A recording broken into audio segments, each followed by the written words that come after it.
আমরা বলতে চাই 2024-এর বাংলাদেশ হলো কোরআনের বাংলাদেশ। 2024-এর স্বাধীনতার পরের বাংলাদেশ হলো ইসলামের বাংলাদেশ। 2024-এর বাংলাদেশ হলো ইসলামের বাংলাদেশ।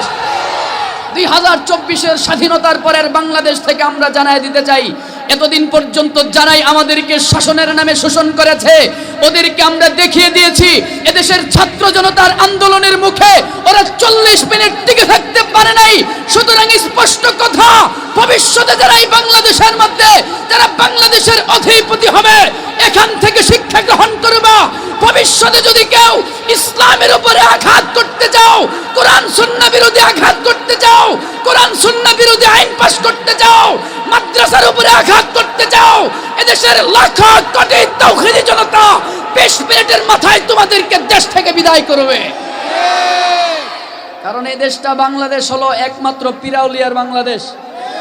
বাংলাদেশ ঠিক কিনা? রাজি আছেন তো ইনশাআল্লাহ?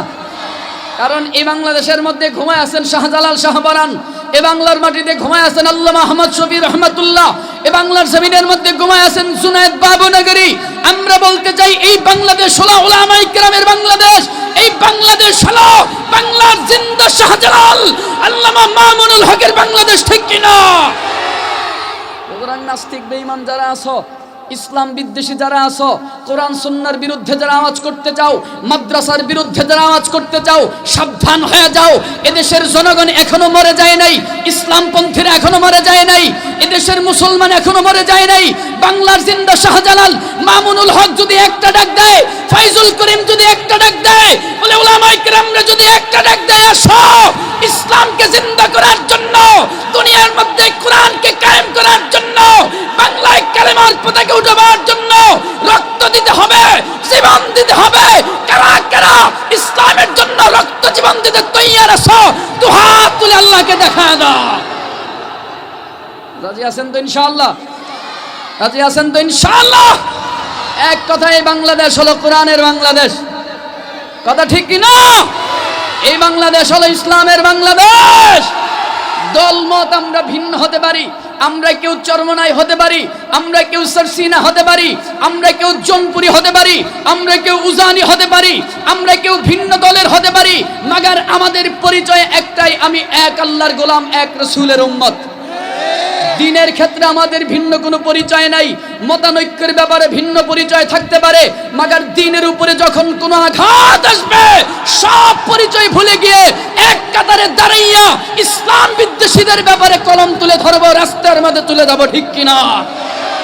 আল কোরআনের সৈনিক আমি, নেই কো পরাজয়, এক আল্লাহর গোলাম আমি, এই তো পরিচয় আমার, এই তো পরিচয়।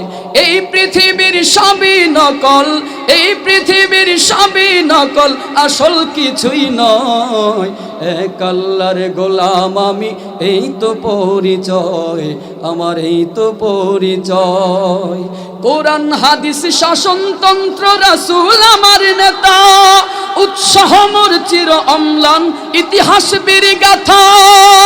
এক আল্লাহ ছাড়া আমার দিলে, এক আল্লাহ ছাড়া আমার দিলে নেই কোনো ভয়, এক আল্লাহর গোলাম আমি, এই তো পরিচয় আমার, এই তো পরিচয়। গোলাম বলে মাথা নোয়াও নামাজের মাঝে, সে আল্লাহর সাথে বেঈমানি করো সকাল সাঝে। গোলাম বলে মাথা নোয়াও নামাজের মাঝে, সে আল্লাহর সাথে বেঈমানি করো সকাল সাঝে। তোমার এই ঈমানের মাঝে আছে, তোমার ওই ঈমানের মাঝে আছে মুনাফিকির জয়, এক আল্লাহর গোলাম আমি, এই তো পরিচয় আমার, এই তো পরিচয়, ঠিক কিনা? কোনো ভয় আছে? রাগ করেন না তো বাবা, রাগ করেন না তো? আর একটা ঘোষণা, এই বাংলাদেশের মধ্যে আমরা জঙ্গি সংগঠন ইসকনকে দেখতে চাই না। আরেকটা আওয়াজ করে বলেন, মুসলমানদের এই বাংলাদেশের মধ্যে কোন জঙ্গি সন্ত্রাসী সংগঠন, ভারতের ওই রয়ের এজেন্ডা ইসকনকে বাংলার জমিনে আমরা দেখতে চাই না। কারণ যেই ইসকন সংগঠন, যেই জঙ্গি সংগঠন আমার দেশের একজন লয়ারকে, একজন অ্যাডভোকেটকে, আমার ভাই সাইফুল ইসলাম আলিফকে যেই জঙ্গি সংগঠন প্রকাশ্যে হত্যা করতে পারে, ওই জঙ্গি সংগঠন বাংলাদেশের মুসলমান দেখতে চায় না।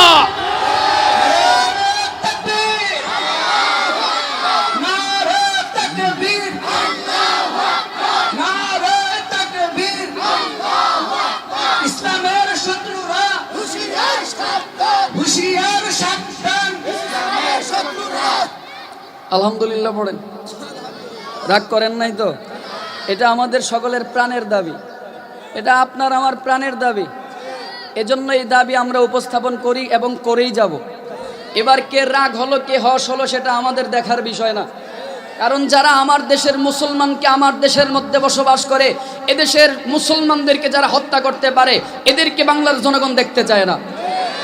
এটা রাষ্ট্রের যিনি প্রধান আছে তাকে বুঝতে হবে, রাষ্ট্রপ্রধান যিনি আছে তাকে বুঝতে হবে। যদি বুঝতে পারে তবেই তার জন্য কল্যাণ, আর যদি বুঝতে না পারে তার জন্য এটা একটা বিস্ফোরণ হয়ে দাঁড়ায় যাবে। এজন্য এগুলো বুঝতে হবে। আল্লাহ আমাদেরকে বোঝার তৌফিক দান করুক, পড়েন আমিন।